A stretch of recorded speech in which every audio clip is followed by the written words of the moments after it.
أعوذ بالله من الشيطان الرجيم. بسم الله الرحمن الرحيم. الحمد لله الذي أنزل على عبده الكتاب ولم يجعل له عوجا قيما لينذر بأسا شديدا من لدنه ويبشر المؤمنين الذين يعملون الصالحات أن لهم أجرا حسنا ماكثين فيه أبدا، وينذر الذين قالوا اتخذ الله ولدا ما لهم به من علم ولا لآبائهم. كبرت كلمة تخرج من أفواههم إن يقولون إلا كذبا، فلعلك باخع نفسك على آثارهم إن لم يؤمنوا بهذا الحديث أسفا. إنا جعلنا ما على الأرض زينة لها لنبلوهم أيهم أحسن عملا، وإنا لجاعلون ما عليها صعيدا جرزا. أم حسبت أن أصحاب الكهف والرقيم كانوا من آياتنا عجبا إذ أوى الفتية إلى الكهف فقالوا ربنا آتنا من لدنك رحمة وهيئ لنا من أمرنا رشدا. فضربنا على آذانهم في الكهف سنين عددا، ثم بعثناهم لنعلم أي الحزبين أحصى لما لبثوا أمدا. نحن نقص عليك نبأهم بالحق، إنهم فتية آمنوا بربهم وزدناهم هدى. وربطنا على قلوبهم إذ قاموا فقالوا ربنا رب السماوات والأرض لن ندعو من دونه إلها لقد قلنا إذا شططا. هؤلاء قوم اتخذوا من دونه آلهة لولا يأتون عليهم بسلطان بين، ومن أظلم ممن افترى على الله كذبا. وإذ اعتزلتموهم وما يعبدون إلا الله فأووا إلى الكهف ينشر لكم ربكم من رحمته ويهيئ لكم من أمركم مرفقا. وترى الشمس إذا طلعت تزاور عن كهفهم ذات اليمين وإذا غربت تقرضهم ذات الشمال وهم في فجوة منه. ذلك من آيات الله، من يهد الله فهو المهتد ومن يضلل فلن تجد له وليا مرشدا. وتحسبهم أيقاظا وهم رقود ونقلبهم ذات اليمين وذات الشمال وكلبهم باسط ذراعيه بالوصيد. لو اطلعت عليهم لوليت منهم فرارا ولملئت منهم رعبا. وكذلك بعثناهم ليتساءلوا بينهم قال قائل منهم كم لبثتم؟ قالوا لبثنا يوما أو بعض يوم. قالوا ربكم أعلم بما لبثتم فابعثوا أحدكم بورقكم هذه إلى المدينة فلينظر أيها أزكى طعاما فليأتكم برزق منه وليتلطف ولا يشعرن بكم أحدا. إنهم إن يظهروا عليكم يرجموكم أو يعيدوكم في ملتهم ولن تفلحوا إذا أبدا. فكذلك أعثرنا عليهم ليعلموا أن وعد الله حق وأن الساعة لا ريب فيها. إذ يتنازعون بينهم أمرهم فقالوا ابنوا عليهم بنيانا ربهم أعلم بهم. قال الذين غلبوا على أمرهم لنتخذن عليهم مسجدا. سيقولون ثلاثة رابعهم كلبهم ويقولون خمسة سادسهم كلبهم رجما بالغيب ويقولون سبعة وثامنهم كلبهم قل ربي أعلم بعدتهم ما يعلمهم إلا قليل فلا تمار فيهم إلا مراء ظاهرا ولا تستفت فيهم منهم أحدا. ولا تقولن لشيء إني فاعل ذلك غدا إلا أن يشاء الله. واذكر ربك إذا نسيت وقل عسى أن يهديني ربي لأقرب من هذا رشدا. ولبثوا في كهفهم 300 سنين وازدادوا 9. قل الله أعلم بما لبثوا له غيب السماوات والأرض أبصر به وأسمع ما لهم من دونه من ولي ولا يشرك في حكمه أحدا. واتل ما أوحي إليك من كتاب ربك لا مبدل لكلماته ولن تجد من دونه ملتحدا. واصبر نفسك مع الذين يدعون ربهم بالغداة والعشي يريدون وجهه ولا تعد عيناك عنهم تريد زينة الحياة الدنيا ولا تطع من أغفلنا قلبه عن ذكرنا واتبع هواه وكان أمره فرطا. وقل الحق من ربكم فمن شاء فليؤمن ومن شاء فليكفر إنا أعتدنا للظالمين نارا أحاط بهم سرادقها وإن يستغيثوا يغاثوا بماء كالمهل يشوي الوجوه بئس الشراب وساءت مرتفقا. إن الذين آمنوا وعملوا الصالحات إنا لا نضيع أجر من أحسن عملا. أولئك لهم جنات عدن تجري من تحتهم الأنهار يحلون فيها من أساور من ذهب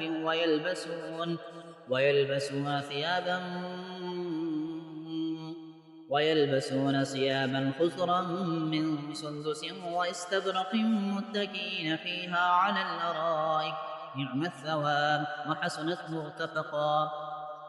واضرب لهم مثل الرجلين جعلنا لأحدهما جنتين من أعناب وحففناهما بنخل وجعلنا بينهما زرعا كلتا الجنتين آتت أكلها ولم تظلم منه شيئا وفجرنا خلالهما نهرا وكان له ثمر فقال لصاحبه وهو يحاوره أنا أكثر منك مالا وأعز نفرا. ودخل جنته وهو ظالم لنفسه قال ما أظن أن تبيد هذه أبدا وما أظن الساعة قائمة ولئن رددت إلى ربي لأجدن خيرا منها منقلبا.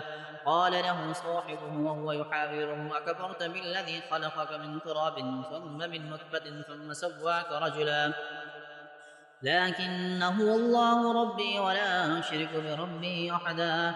ولولا إذ دخلت جنتك قلت ما شاء الله لا قوة إلا بالله إن ترني أنا أقل منك مالا وولدا فعسى ربي أن يؤتيني خيرا من جنتك ويرسل عليها حسبانا من السماء فتصبح صعيدا زلقا أو يصبح ماء غورا فلن تستطيع له طلبا. وأحيط بثمره فأصبح يقلب كفيه على ما أنفق فيها وهي خاضية على عروشها ويقول يا ليتني لم أشرك بربي أحدا. ولم تكن له فئة ينصرونه من دون الله وما كان منتصرا. هنالك الولاية لله الحق هو خير ثوابا وخير عقبا. واضرب لهم مثل الحياة الدنيا كماء إن أنزلناه من السماء فاختلط به نبات الأرض فأصبح هشيما تذروه الرياح وكان الله على كل شيء مقتدرا. المال والبنون زينة الحياة الدنيا والباقيات الصالحات خير عند ربك ثوابا وخير أملا. ويوم نسير الجبال وترى الأرض بارزة وحشرناهم فلم نغادر منهم أحدا وعرضوا على ربك صفا لقد جئتمونا كما خلقناكم أول مرة بل زعمتم أن لن نجعل لكم موعدا. موضع الكتاب فترى المجرمين مشفقين مما فيه ويقولون يا ويلتنا ما لهذا الكتاب لا يغادر صغيرة ولا كبيرة إلا أحصاها ووجدوا ما عملوا حاضرا ولا يظلم ربك أحدا.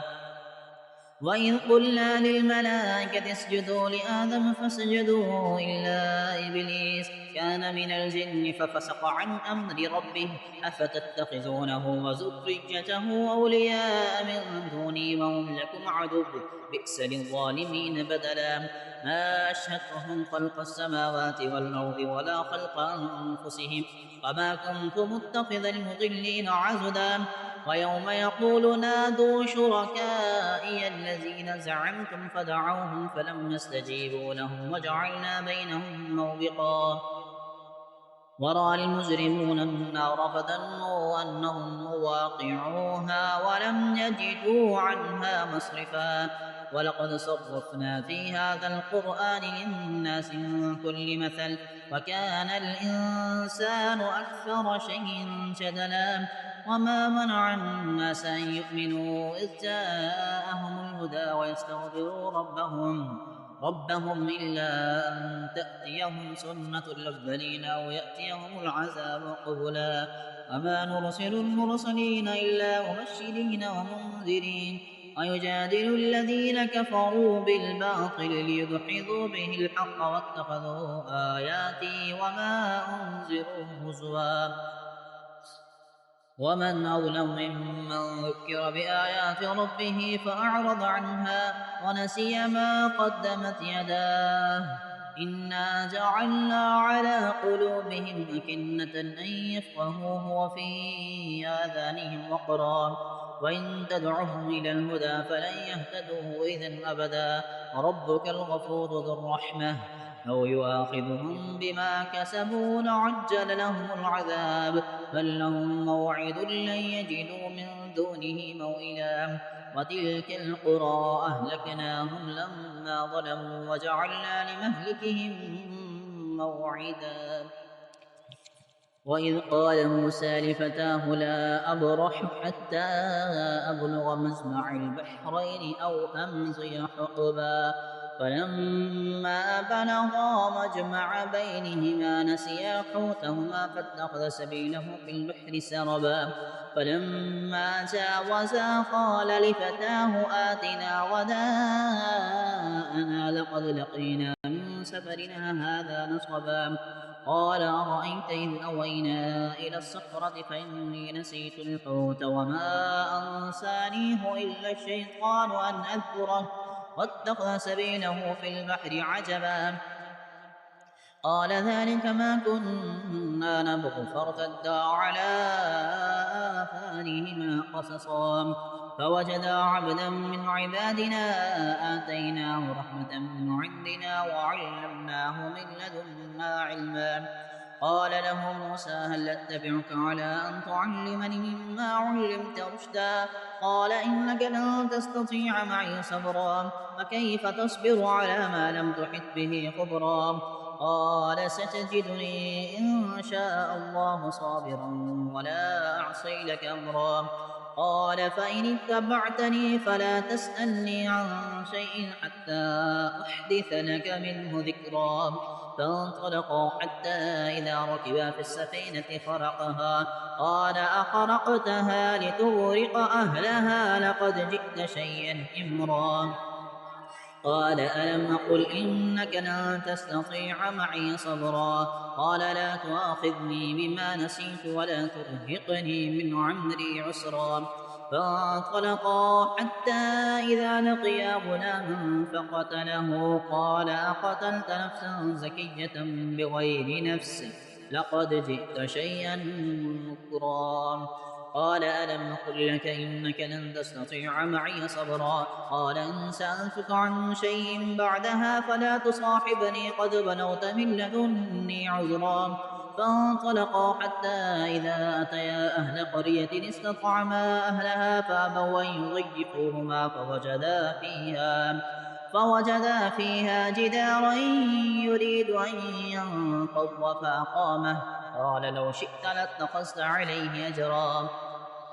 قال هذا فراق بيني وبينك سأنبئك بتأويل ما لم تستطع عليه صبرا. أما السفينة فكانت لمساكين يعملون في البحر فأردت أن أعيبها وكان وراءهم ملك يأخذ كل سفينة غصبا.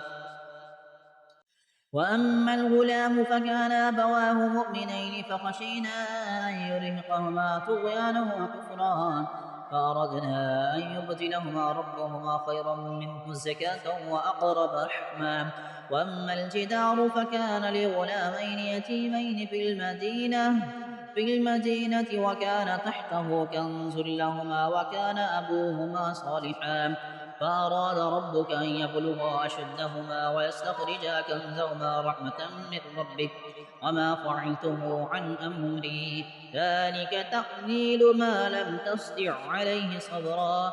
واسألونك عن ذي القرنين قل سأتلو عليكم منه ذكرا. إنا مكنا له في الأرض وآتيناه من كل شيء سببا فأتبع سببا حتى إذا بلغ مغرب الشمس وجدها تغرب في عين حمية ووجد عندها قوما قلنا يا ذا القرنين إما أن تعذب وإما أن تتخذ فيهم حسنا قال أما من ظلم فسوف نعذبه ثم يرد إلى ربه فيعذبه عذابا نكرا. وأما من آمن وعمل صالحا فله جزاء الحسنى وسنقول له من أمرنا يسرا. ثم أتبع سببا حتى إذا بلغ مطلع الشمس وجدها تطلع على قوم لم نجعل لهم من دونها سترا كذلك وقد أحطنا بما لديه خبرا. ثم أتبع سببا حتى إذا بلغ بين السدين وجد من دونهما قوما لا يكادون يفقهون قولا قالوا يا ذا القرنين إن يأجوج ومأجوج مفسدون في الأرض فهل نجعل لك خرجا على أن تجعل بيننا وبينهم سدا قال ما مكني فيه ربي خير فأعينوني بقوة أجعل بينكم وبينهم ردما آتوني زبر الحديد حتى إذا ساوى بين الصدفين قال انفقوا حتى إذا جعله نارا قال آتوني أفرغ عليه قطرا فما استطاعوا أن يظهروا وما استطاعوا له نقبا قال هذا رحمة من ربي فإذا جاء وعد ربي جعله دكا وكان وعد ربي حقا. وتركنا بعضهم يومئذ يموج في بعض ونفخ في الصور فجمعناهم جمعا وعرضنا جهنم يومئذ للكافرين عرضا الذين كانت أعينهم في غطاء عن ذكري وكانوا لا يستطيعون سمعا. أفحسب الذين كفروا أن يتخذوا عبادي من دونه أولياء إنا أعتدنا جهنم للكافرين نزلا. قل هل ننبئكم بالأخسرين أعمالا الذين ضل سعيهم في الحياة الدنيا وهم يحسبون أنهم يحسنون صنعا أولئك الذين كفروا بآيات ربهم ولقائه فحبطت أعمالهم فلا نقيم لهم يوم القيامة وزنا ذلك جزاؤهم جهنم بما كفروا واتخذوا آياتي ورسلي هزوا. إن الذين آمنوا وعملوا الصالحات كانت لهم جنات الفردوس نزلا خالدين فيها لا يبغون عنها حولا. قل لو كان البحر مدادا لكلمات ربي لنفد البحر قبل أن تنفد كلمات ربي ولو جئنا بمثله مددا. قل إنما أنا بشر مثلكم يوحى إلي أنما إلهكم إله واحد فمن كان يرجو لقاء ربه فليعمل عملا صالحا ولا يشرك بعبادة ربه أحدا.